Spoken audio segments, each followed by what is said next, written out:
Hello and welcome to today's panel spiel online talk, practical cell sheets, real mistakes, real solutions with Jeff Grissenwaite and Colin Willocks. I'm Joe Kell and I'll be your host for this stream and our post-stream Q&A.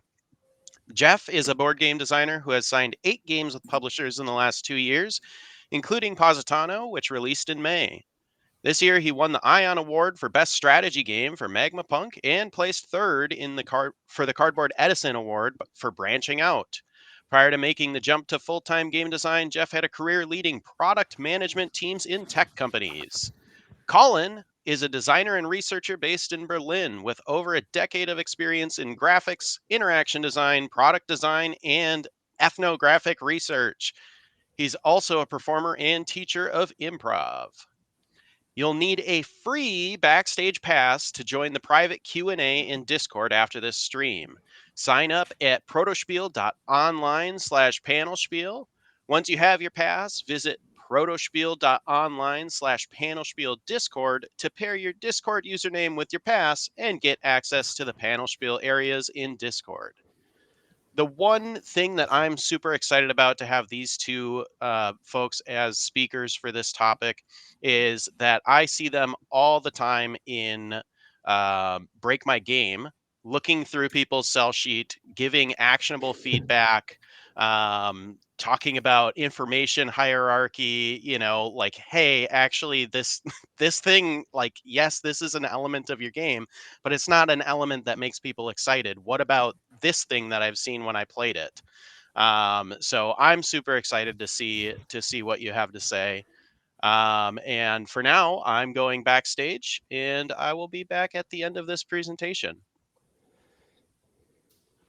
All right, great. Thank you, Joe. And I hope everybody's seeing our slides. Can anybody confirm? Oh, now they're coming up, I think. Okay, great. All right, so our agenda for today is first, how to make a standout sell sheet. Secondly, we're going to do a sell sheet review from some submitted sell sheets. And right after that, take a look at some before and after states of sell sheets that were submitted by designers.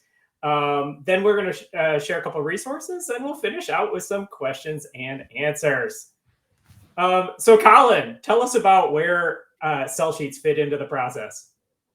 Yeah, so real quick, I think this is just important to kind of frame the rest of what we're going to talk about today.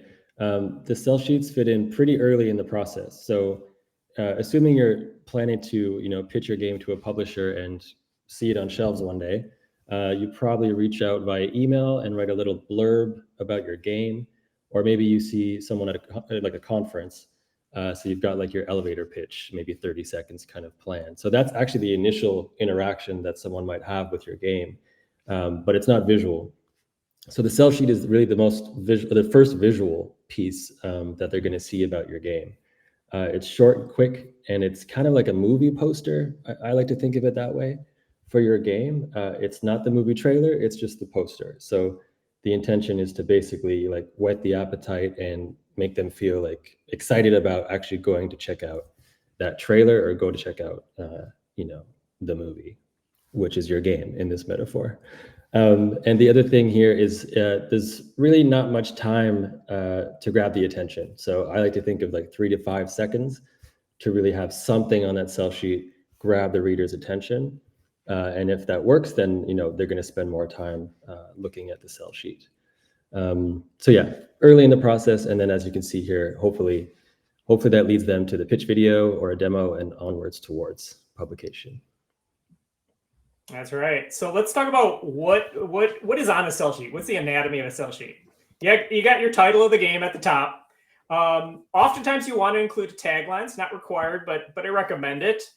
You're going to have your basic stats. How many players is this for? How much time does the game take? Oftentimes the age of the people, recommended ages. Then you get into your overview of the game and gameplay, which should be chock full of images with some text. You need a list of your components, a simple list, and then your name and email. Those are the basic things that should be on every sell sheet. And when you're putting this together, I want you to focus on including hooks about the game, not detailed rules. When we talk about hooks, we're talking about a brief sentence or two that describes what in the game is compelling, what's fresh about it. It should be easy to understand, and it should make people sit up and say, ooh. And so hooks usually come in three main flavors. You have a theme. So this cell sheet example of mine on the left, this theme it's a die-hard parody. It's try hard, and you're wannabe action heroes that are trying to one-up each other to save the day. So that is a thematic hook. Sometimes these hooks are strictly the name. Then you have component hooks. Component hooks have some kind of table presence component that again is compelling, fresh, and makes people say ooh. So this branching out game of mine is one that definitely drew people's attention when it was being play tested, and you want to it's the centerpiece of this cell sheet, taking up over half of the real estate there is just the actual components themselves. Thanks for the ooh there, Dino Corgi. And then mechanic hooks. These are a little bit trickier than theme and component to illustrate in a cell sheet, but you got to do your best. So this one over here, for engine builder, you're playing combos or melds of cards to select actions. To my knowledge, that's never been done before, and so much of the cell sheet is focused on how does that work in this particular game. So focus on your hooks. You don't necessarily have all three in every game, but ideally you have at least one or two of them, and you're going to focus your energy with the cell sheet on those hooks. And so beyond that, in order to make a super cell sheet, you got your hooks, not rules explanation. You're focusing on your hooks. And then you have a small number of large images that have brief call outs that hint at the gameplay. So you're not getting deep into the rules, but people should at least understand generally what's the core loop of the game look like. And you should be using the images to drive most of that with some text accompanying it. The target audience for your game should be completely obvious. That's partly based on the words you're choosing, but also partly based on the vibe or looks of the game. Just looking at these cell sheets on the left, you can probably tell that Soothsayers and Magma Punk are meant for heavier weight audiences than Monkey Mayhem and Blob Blitz. And then similar to that, you want to format the whole cell sheet to match the game's vibe.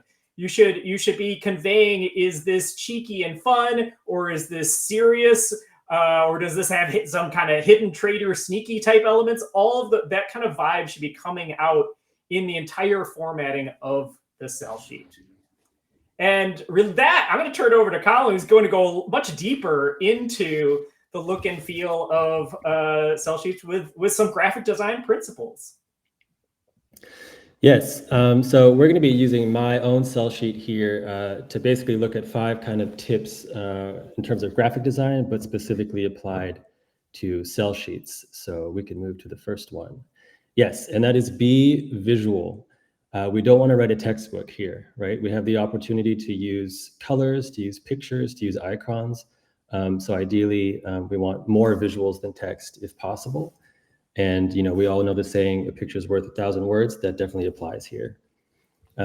Also be colorful. Like, unless your game is kind of like a horror game where the lights have gone out or something, and, the cell sheet needs to be all black and gray, that's cool. But otherwise, we've got the opportunity here to really make some things pop using color. But just know the effects. So a quick search online will give you, this sort of basic effects of like red is known to be sort of the danger color or warning, also sort of like passion or rage, right? Whereas blue would be this more calming kind of color. That's why a lot of brands use a blue color to make you feel peaceful and safe buying their products or using their services. You're also going to want to strive for thematic unity. So we don't want to just, throw a bunch of colors onto the page, but ideally these are working together in a pleasing way. So using sort of like a certain kind of color palette, maybe 2-3 colors across the whole sheet. But that also extends to fonts and textures. So you can see here on this sheet, I've used, I think, really just one font or typeface, except for the title. right? So the title is kind of a bit more whimsical or a bit more unique. And you can kind of do that with titles because they're just one word or a couple words usually. But the rest definitely needs to be sort of legible at smaller sizes. So that's why just a kind of normal typeface is good for those. And ideally, again, this should all be really working together for the theme.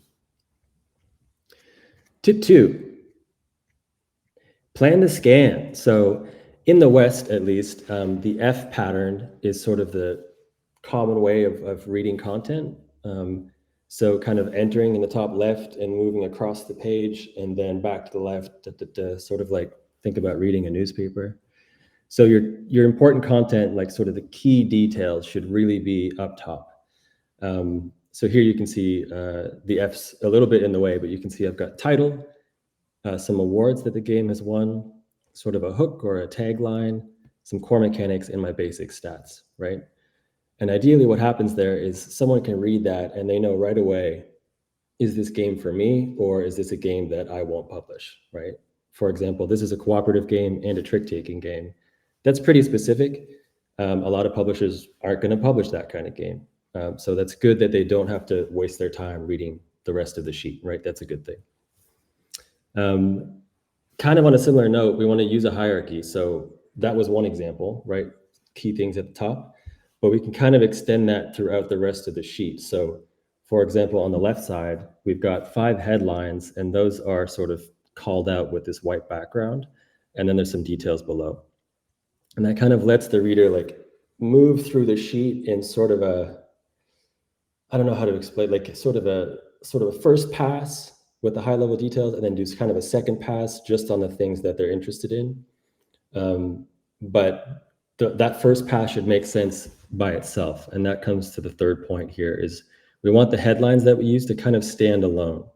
So for example, the fourth one here is unleash rituals mid-trick. So that's kind of like its own little standalone sentence that the goal is to kind of, spark curiosity and get the reader to actually read those next 2 lines. And I know this is not a lot of text and it might seem like, is this asking very much? But again, thinking back to like 3 to 5 seconds, we definitely do want to sort of entice them in this sort of layered way.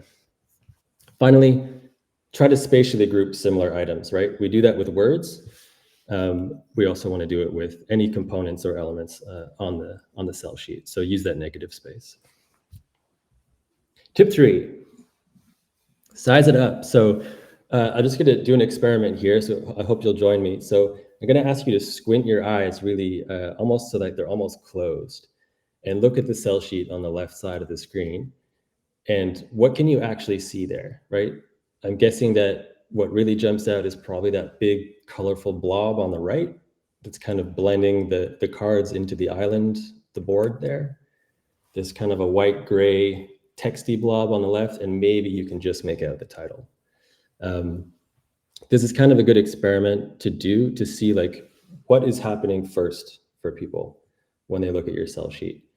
And we can take that further and sort of think in thumbnails. So if your cell sheet is just like a document on someone's desktop computer, which is decently likely, ideally something still jumps out so they can kind of remember like, oh, it's the little thumbnail with the green blob. It's that one, and I can easily get back to it. These things really help. When it comes to like images, we definitely want to crop and zoom in. So really show those details. This might mean chopping up one photo into 3 separate images. And that can be hard because there's not so much space on a cell sheet, right? We're just using a letter size sheet or an A4 sheet elsewhere. And what you can do here is just take the important piece, here it's the island or the cards, and just hang the rest off the edge of that cell sheet. And that way you can kind of hint like there's more here, but here I'm just showing you a little piece, for example, right here. So I'm showing the cards in the bottom right. I don't need to show the whole card, right? They get the idea. And finally, just keep in mind, like if it's all important, then nothing's important. So you do have to go through this prioritization process of choosing like, I suggest even making like a numbered list, like what is number 1 important, 2, 3, etc., and sort of sizing things accordingly, because it's about the relative size. I just want to Okay. call out this comment from the chat. Dan O'Corgi says, I'd rather see one interesting component in detail than the entire game setup from 10 feet away. Yeah. If you're taking photos, zoom in appropriately so that people can see what's going on, or use digital images, as Colin's cell sheet is doing here. But you should be able to see what is going on and cut out the other images if you need to make that happen. Yeah, exactly. Tip 4 is create clarity. So we want to just make sure that our text is legible and readable. And these are two different things. So legible is like, can I even make out what the word is? And you can see here with the word create at the top on the slide here, it's kind of tricky, right? So often this happens when you've got low contrast between your background and your foreground elements. Sometimes a texture in an image as the background will be getting in the way. And I kind of liken this to, in sort of the theater world, if you're at a concert or whatever, and you can't hear them singing or you can't hear them talking, it's kind of like it's not happening at all. And eventually you're going to leave, right? It's kind of the equivalent here. We want to make sure they can actually read the content. Readable is sort of two things. Think about line length and think about your spacing between your lines, especially if you've got sort of, like little paragraphs on your cell sheet. Here, I don't really have those, but you can see the longest length of a text line I have, I think, is around 7 or 8 words here. So you want to kind of keep those really kind of bite-sized, snackable to kind of be, allow this kind of jumping around and looking through the cell sheet. And finally, we talked about contrast a bit, but using consistent lines and shapes. So as we make our cell sheets, sometimes it's easy to like have things, just do things quickly and things end up a little bit inconsistent. So it's worth just one extra pass to make sure, like, for example, on the left here, all these sort of white rounded rectangles are all, 30 pixels tall. Or these rounded rectangles over on the right side, they've all got the same kind of width stroke or border. And this might seem like small details, but it kind of adds up to make it have a more polished feel. So definitely think about that. Last tip is to let it breathe. So I've upped the contrast and I've made the cell sheet grayscale here, just to show you sort of the ratio of negative space to positive space. And when I say that, I mean like empty space compared to like content that I've put on top of the sheet. It's about 50-50, I would say here. And I think that's a good rule of thumb. If we have too much sort of content in there, it starts to feel crammed and sort of tense.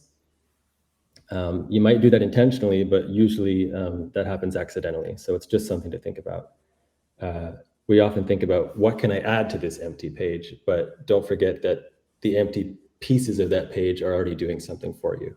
So we don't want to fill them all up. And the other thing that negative space does is it lets your reader kind of like be guided around the page, and it gives some balance to the whole kind of unit. So here you can see like the top has this big dark piece, and it kind of moves down this kind of river and thins out and then gets dark again at the bottom. And that kind of creates this balance for the whole kind of cell sheet. Okay, that's our 5 tips. I think we can move on to the review now. All right. And so first for this, I want to thank the game designers who submitted cell sheets to be reviewed as a part of this session. We couldn't get to all of them because we did not want to keep you for an 1.5 hour long session reviewing cell sheets. So we've included many of them, and thanks to the designers. A lot of these were sourced through Break My Game that Joe mentioned at the beginning, where we have a channel dedicated to cell sheet review and providing feedback for one another. So if you're working on a cell sheet, that's a great place to go. All right, so for each of these, I'm going to talk about mainly the content, mainly the words, or the association of words and images, and Colin's going to do a graphics pass on them. And we're going to talk about both what's working in this as well as what could maybe use some improvement. So first on the content side, this game, Kaboom, has a fantastic component hook. So at the bottom of the cell sheet, you got this little dice kicker and dice cannon. And then in this larger image, you have all these little plateaus or mesas made out of chipboard, which is really fun. You don't see either of those things in game, so that's a great component hook. This component list over here is nice and clean and includes everything with the right amount of detail. And including an award, as you see down there in the lower left, is a good thing to include in sell sheets. It helps your game stand out. In terms of things on the content side that I think we could improve here, the tagline could probably be a bit stronger. A dynamite dice game, it's fine. But ideally, it's going to tell you a little bit more about the game and what's fun about it, or be more eye-catching. This paragraph here under the hook, it's got a lot of great language, but it's also, like 8 lines of text. And as Colin was just saying, if you're talking about wanting to be able to scan this quickly, people kind of max out at 2 lines. So breaking that up into smaller bits of text that might be in different places around the sell sheet could probably help a lot, and maybe removing some of the words along the way. And speaking of which, there are a couple things I would eliminate in terms of text. One is good table presence. While that is absolutely true for this game, you don't need it because the image does all the work for you in that. It shows that it has a good table presence. So you don't need the words for that. And then also easy math. If it's got easy math, I guess that's the assumption people would have going into this. So you probably don't need text on that. All right, Colin, tell us about the graphics. Yes. So when we talk about hierarchy, so thinking about like what should be coming first there, that's great, right? We've got the stats up top, some of the key sort of mechanics, the title and the subtitle all up there. So that's great. There's also this like nice rich color happening, which I think brings this Western theme out, different shades of orange and yellow, and even matching to some of the components in the photographs. So that's really nice. And that leads to it having sort of the feeling of a consistent theme throughout, right? And the fonts chosen here is also playing into that. It feels like it sort of matches with that theme, at least for me. First things first.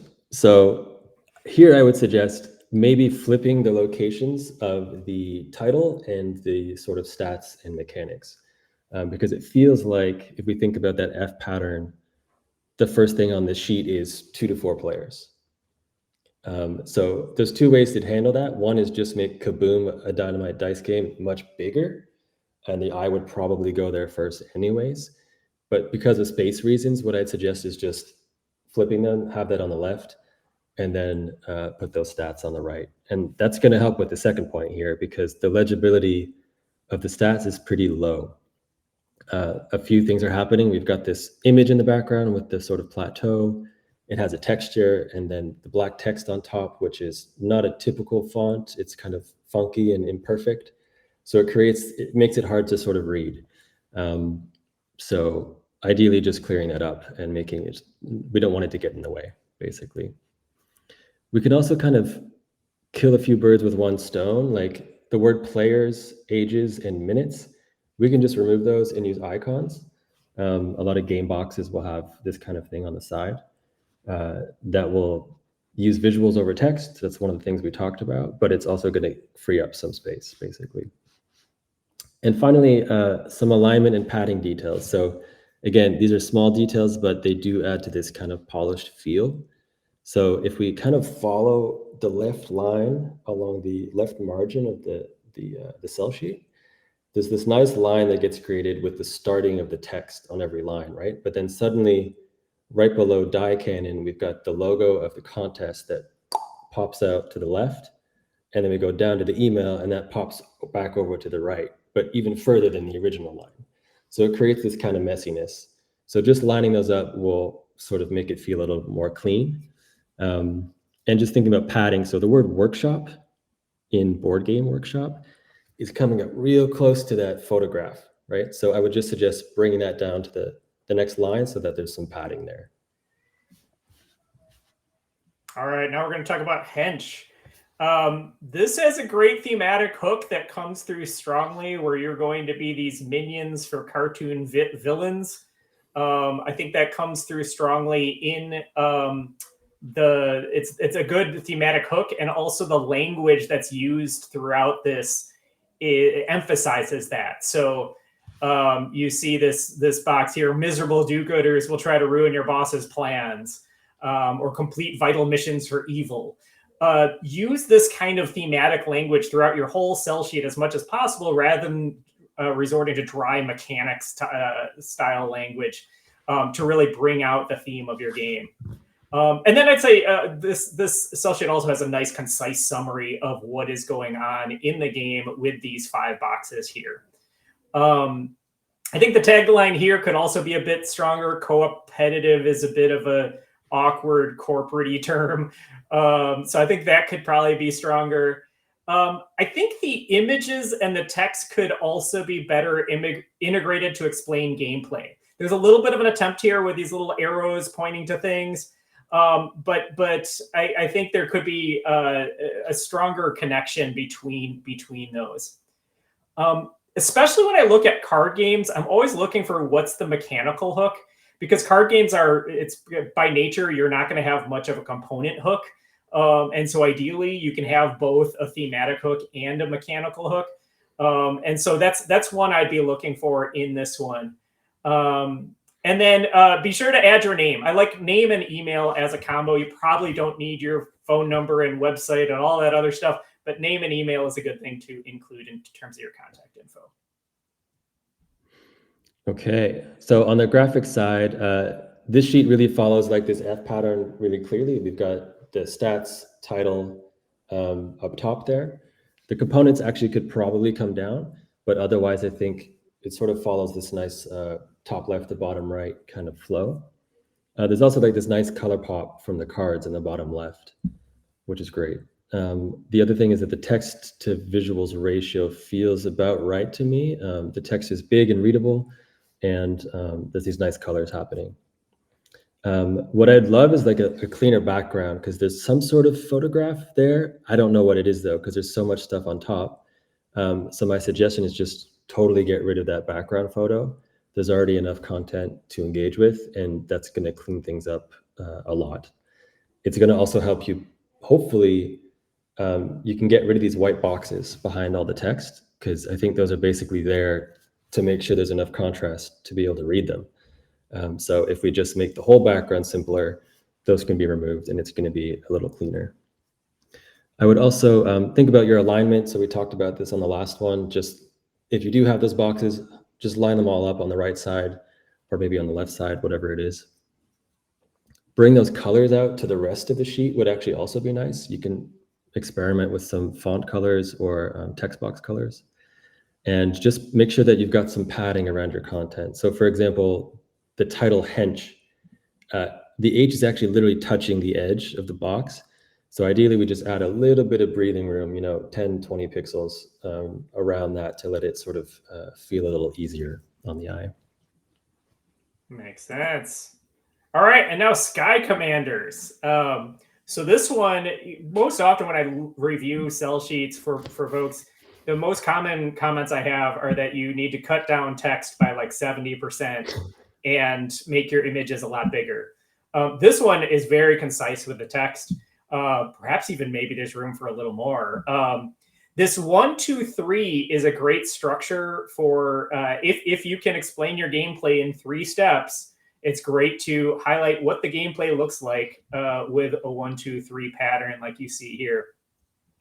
And then this one has a good integration of images and text where you have 3 images, and for each of them you have a call out of what is going on in that particular image.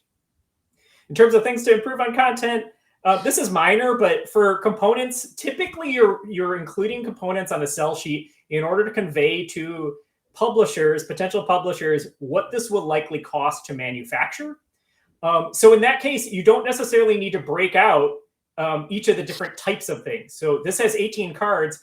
The publisher doesn't need to know that there are 7 enemy ground ships and 11 mercenary aircraft. They just need to know there's 18 cards and like, oh, that's cheap to manufacture. So you can save a little space there.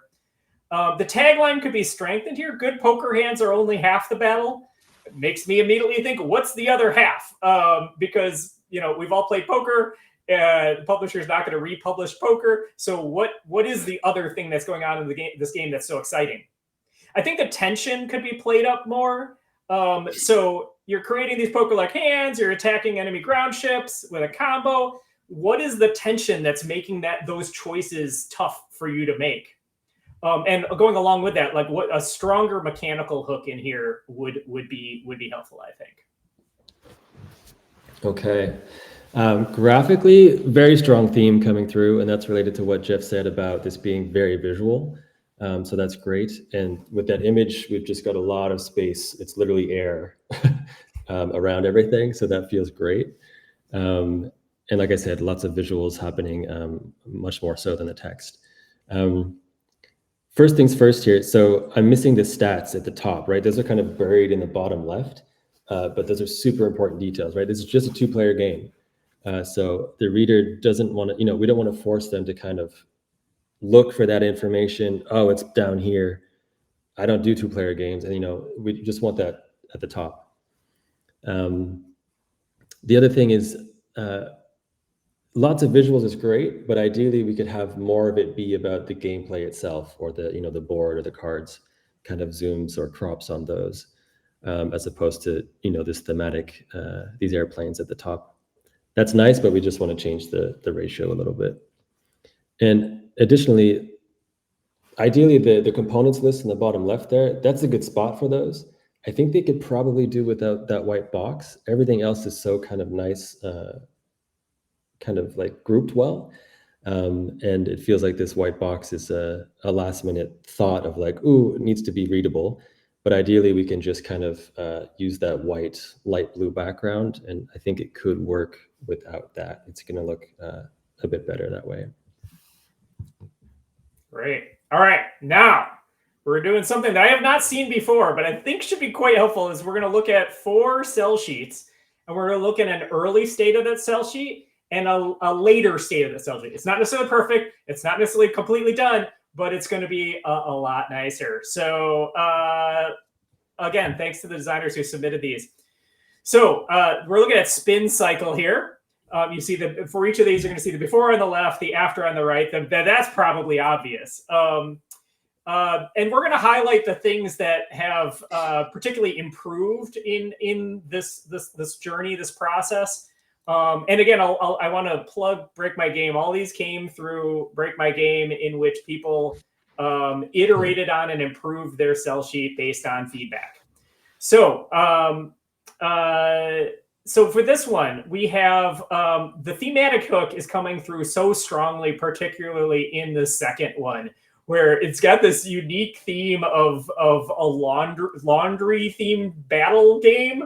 That's not something I've seen before. And again, the thematic language is coming throughout this thing. So you have like wash villainous laundry, the wrecking ball gown, and the blazer who's on fire, things like that. It's the joke of the game, the hook of the game is coming through very strongly throughout this whole cell sheet here.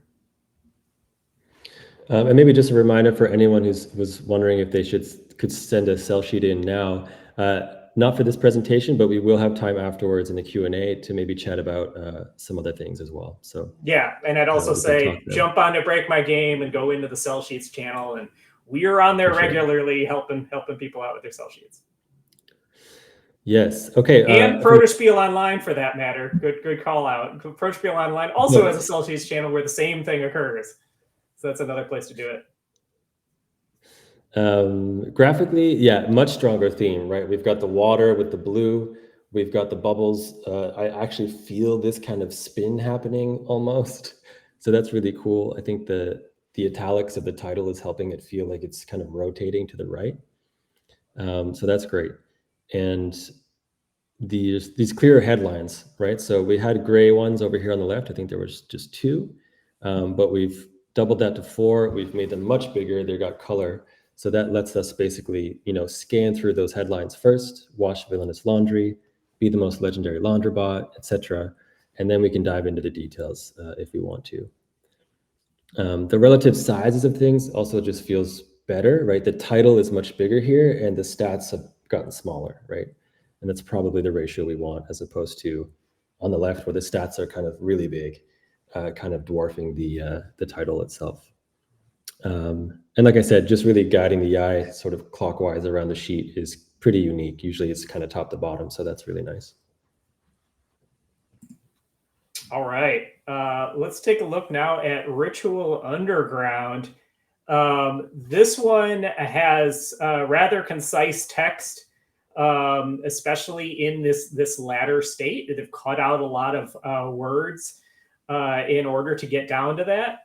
It has that kind of 1, 2, 3 gameplay. These are not numbered, but it is that same kind of structure, which again is a great structure to have. And especially in this later one, it presents player decisions. So you see here, is your opponent stacking up on goblins? Then use their dice first. Trying to use your sparse amount of words that you have to put yourself in the player's shoes is a helpful thing to do in your cell sheet. Yeah. So this one's really been cleaned up at the top. And so like really funneling the reader down into the content, which is really nice because we've got the huge empty space on the right and the left of the title. So that really jumps out, which is nice. And I think this is actually a good example to look at because thematically and sort of in terms of the illustrations, it's really strong before and after, right? So what we're really looking at here is not polishing it more, but rather just changing the way things are laid out, changing the amount of content to make it work better. So it's not just about making it pretty because that was already there for this case, but about making it more effective. So yeah, more visuals than text. That's been changed quite a lot to the right side, and there's a clear hierarchy. We've got title, boom, into like this full spread of gameplay components, and then like Jeff said, we don't need to number those 3 columns below because that F pattern kind of defines that we're going to probably move through that left to right anyways. So yeah, some big improvements on this one. Yeah, and this one, the cards look so cool in this game that focusing so much of the energy of the cell sheet on the cards themselves was a great call. All right, now we have a game that got rethemed in the process of the cell sheet. It went from Archipelago to Super Sunday. And this one, the text has become more concise. I still think there's probably room to cut out a decent amount of text from this one, even in the later stage. It does have that 1, 2, 3 gameplay pattern again. And it's using this thematic language throughout. So like things like sweet, sweet sabotage goes with the Sunday theme. So yeah, and I'll turn it over to Colin to talk about visuals. Yeah, at least for me, and this is subjective, but it feels more intuitive that like these colors, kind of these pastels, bright, faded, it fits with Super Sunday to me with ice cream more than it does for Pirates. Now that's not to say that you can't do Pirates with a pastel theme. In fact, that's probably pretty unique. But it's gonna fit more quickly, and you won't have to do as much maybe justification or explaining to the reader. Also, like we've got this nice big visual, right, taking up the majority of the page, and also we're also now using the edges and sort of hanging that looks like an ingredient sheet off the edge. Like, yeah, we don't need to see all those details, but it is nice to kind of have that and that feeling that there's more to be discovered is really nice. And there was a question earlier. I've been trying to save the right time to respond to it. 44 had asked, how do we make the visuals or the theme come through strongly on a cell sheet if we don't have art yet? If you're relying on the publisher to do that. And I think the Super Sunday one is a great example of that. I'm rather certain all of these are clip art that were found online somewhere, and we're going to be providing some resources for that later in the presentation. But this game looks rather attractive, but this game designer, I don't believe, actually did the art on any of these. And so finding icons or these kind of vector style images online to put into your cell sheet, either as part of your game components or as part of the overall theming of the cell sheet are great ways to do that. All right, and then this is probably my favorite evolution in terms of cell sheets for chain breakers. So in terms of the content, the new tagline is fantastic. Your reputation rides on every repair for these bike mechanics. The component hook of this game is this wheel that you rotate in the game. So it's like a bike wheel that you rotate, and it changes what you can draft and what actions you can take and that sort of thing.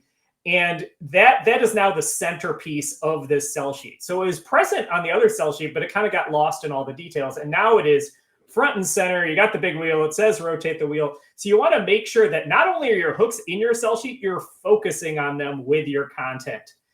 And that might mean you need to let some other things go off to the side or not be in the cell sheet at all.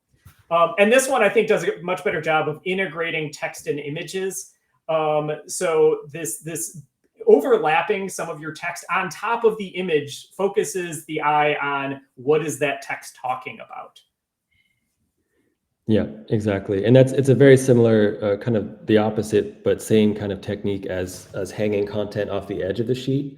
You've got something here, but you're hiding it with other pieces. And, because that wheel is so big, we see it, we get the idea. So we can start to put stuff on top without really losing much.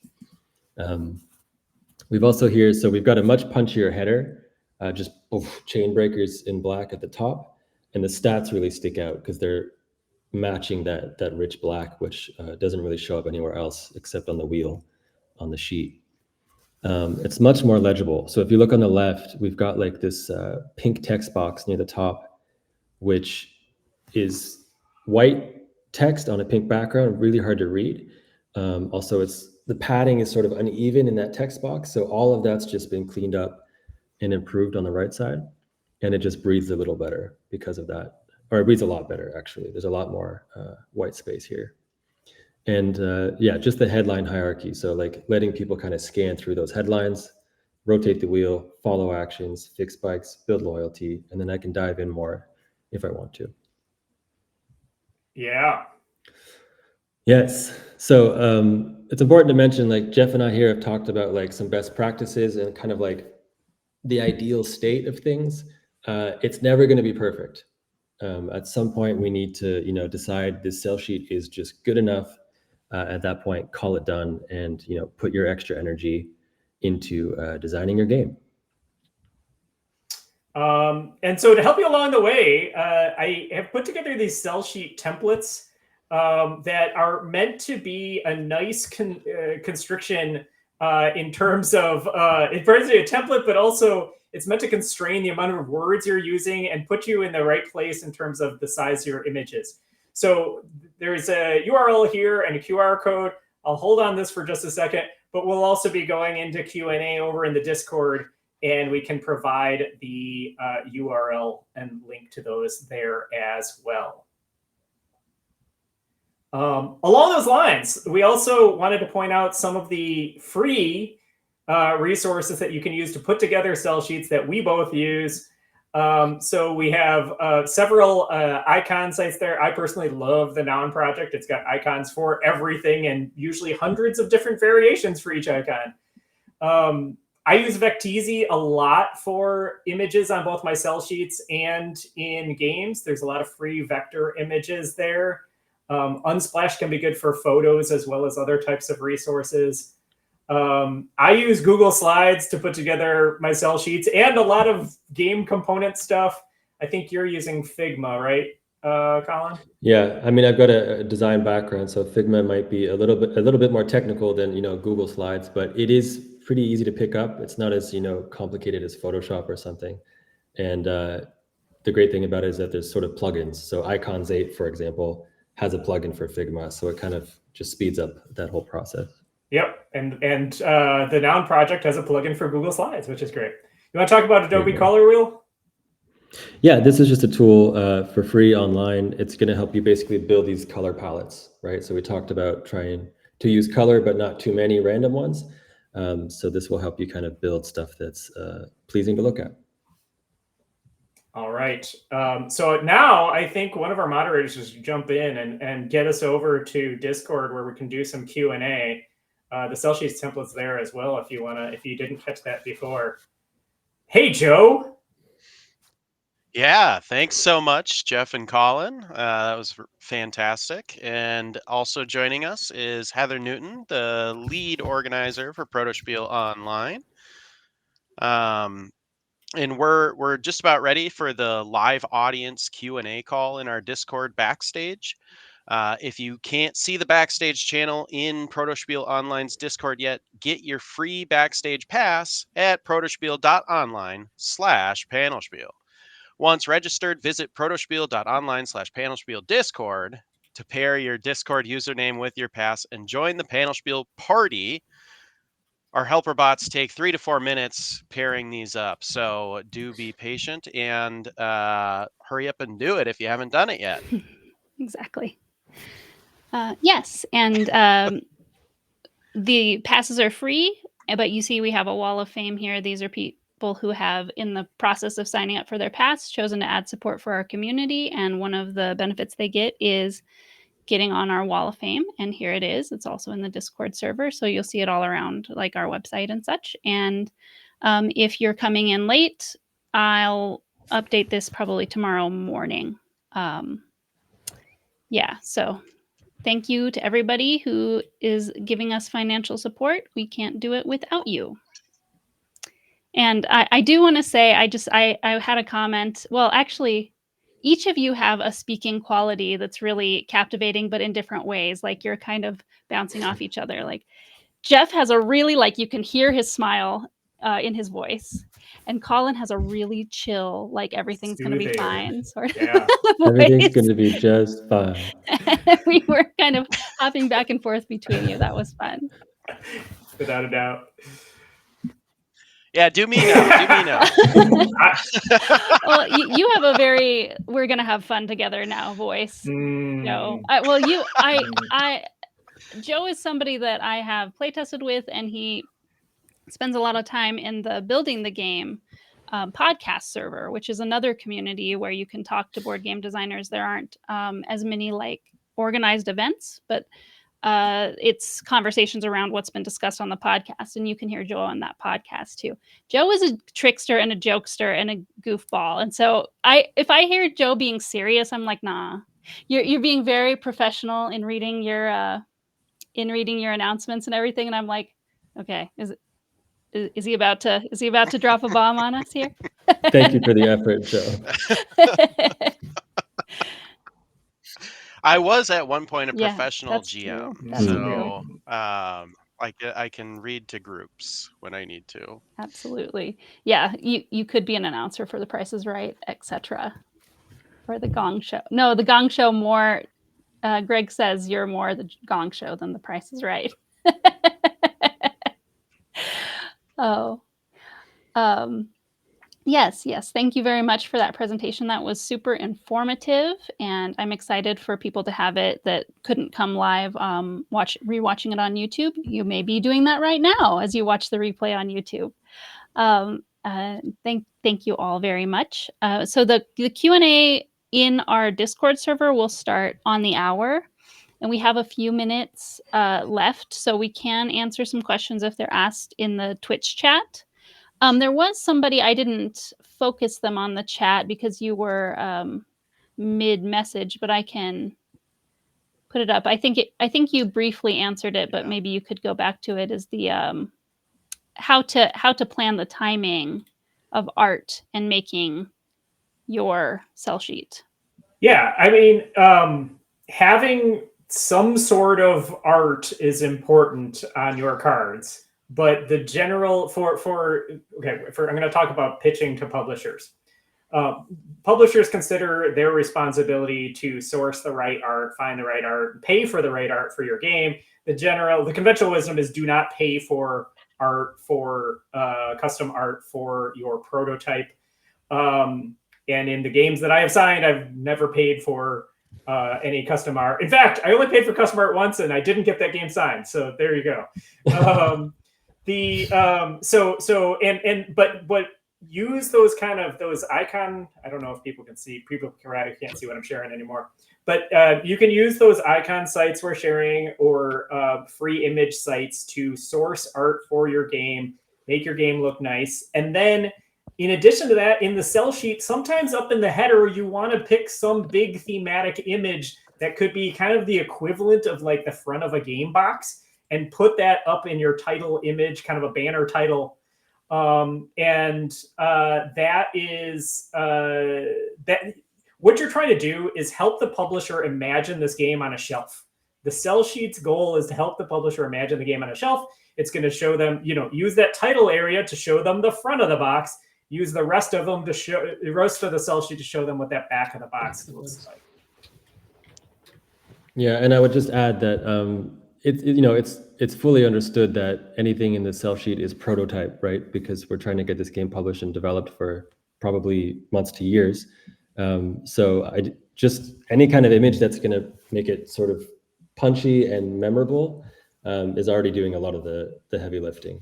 Yeah, doesn't need to be perfect, but it needs to conjure enough in their imaginations for what this real game could look like. I did see another question about what's the difference between a sell sheet that's used for pitching to publishers and a sell sheet that's used for distribution.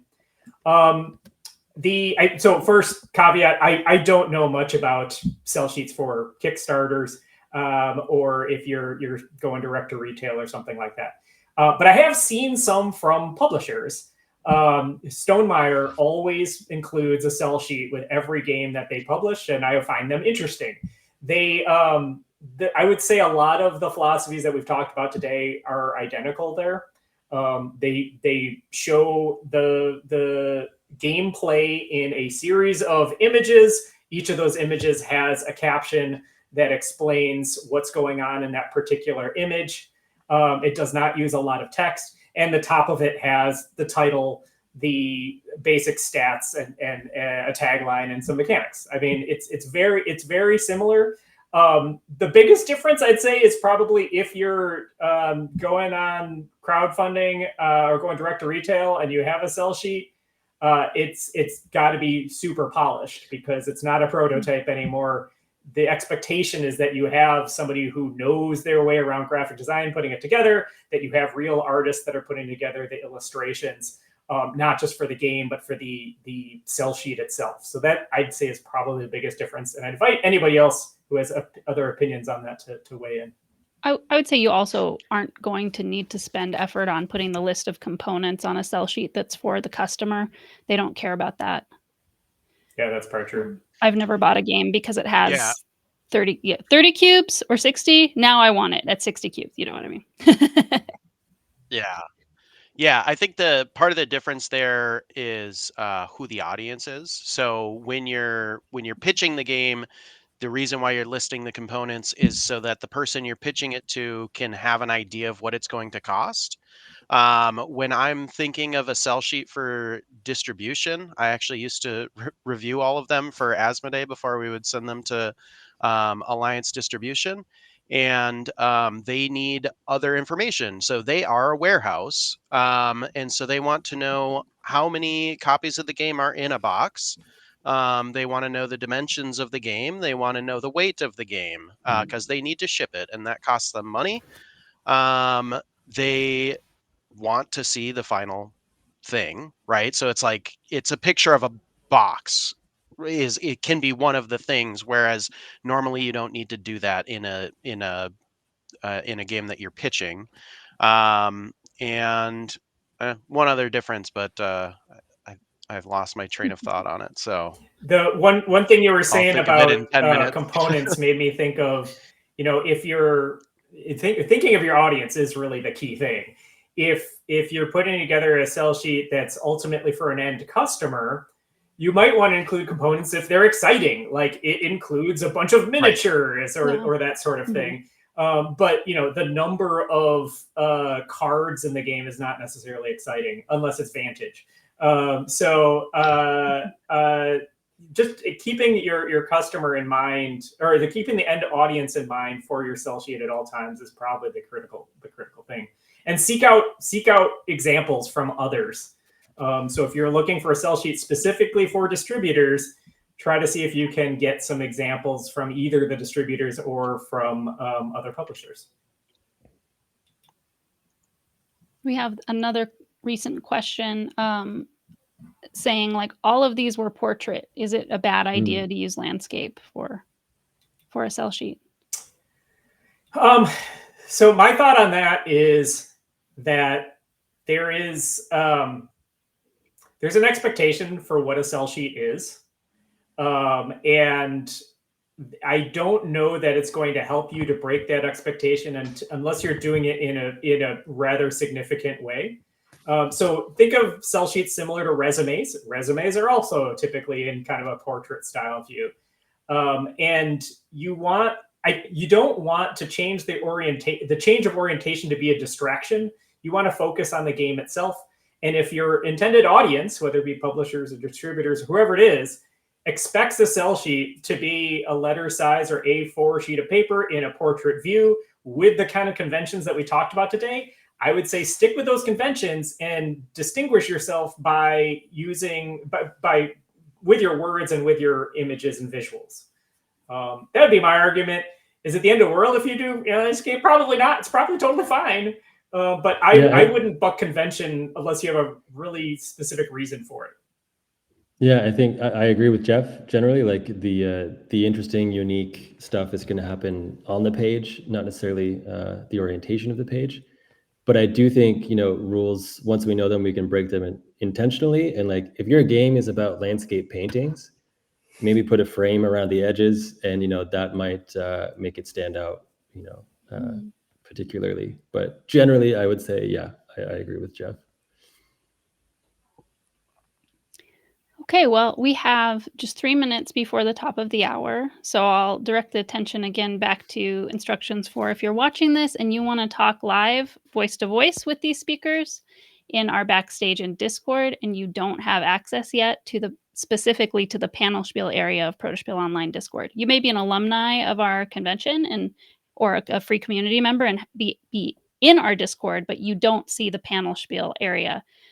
You'll see a channel called Backstage if you are registered and you have your Discord username appropriately paired to unlock that view. So if you don't see Backstage, you still have steps to do. The first step is to use that Protospiel Online /panel spiel to get your free pass. And then once you have the free pass, you will be able to pair that pass with your Discord user account at that second link, Protospiel Online /panel spiel -Discord. I'll keep an eye on anybody joining and make sure if you're having any trouble or technical difficulties, I'll watch the joining channel and make sure you're able to get into the backstage if you're joining us just from Twitch for the first time and want to come on in. And we're gonna go off. Oh, let me let somebody ask a clarifying question about that last conversation. Letter or A4 standard. I would say it depends on if you're in Europe or the US, right? A4 is standard in Europe and letter in US. Yeah, and I don't think that matters too much. They're close enough. Use whatever you want or are comfortable with. I wouldn't. Again, could you do a smaller one?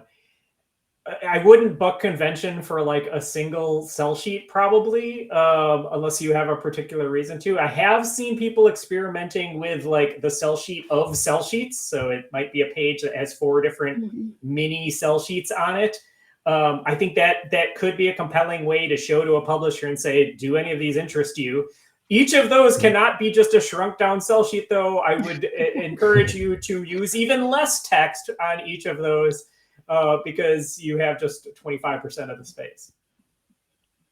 Yeah, and the other note there is like if you're, I don't know, printing these out and bringing them to a convention or something, and you're giving it to somebody who's receiving 20 to 400 other cell sheets that weekend, they're going to put them all in the same place. And if you put in like a 2-inch by 4-inch piece of paper in a folder with papers that are all the same size, they're never going to see your cell sheet again. Yeah. I would also, like, if you know that you're going to, like, I don't know, Spiel, but then you're going to Gen Con, those are, 2 different sizes of paper standards, just make both. Because it's just gonna, like, if they've got a stack and yours is like, I don't know, a centimeter wider or whatever it is, the difference might be kind of annoying. So just make both versions and bring the right one to the right location. Yeah. Good tips. Good Q&A. Let's keep the Q&A going in the Discord where I'm going to close this stream so everybody has time to mosey on over to Discord. We'll see you there. And after that, there is a roundtable about celebrating our failures. So that will be audience to audience conversation where you're going to bring the content. So if you join our backstage, you'll also be able to come and join us there. So thanks, everybody. Thanks very much to our speakers and our host. It was great to have you. See you Thank you. later Bye. in the Discord.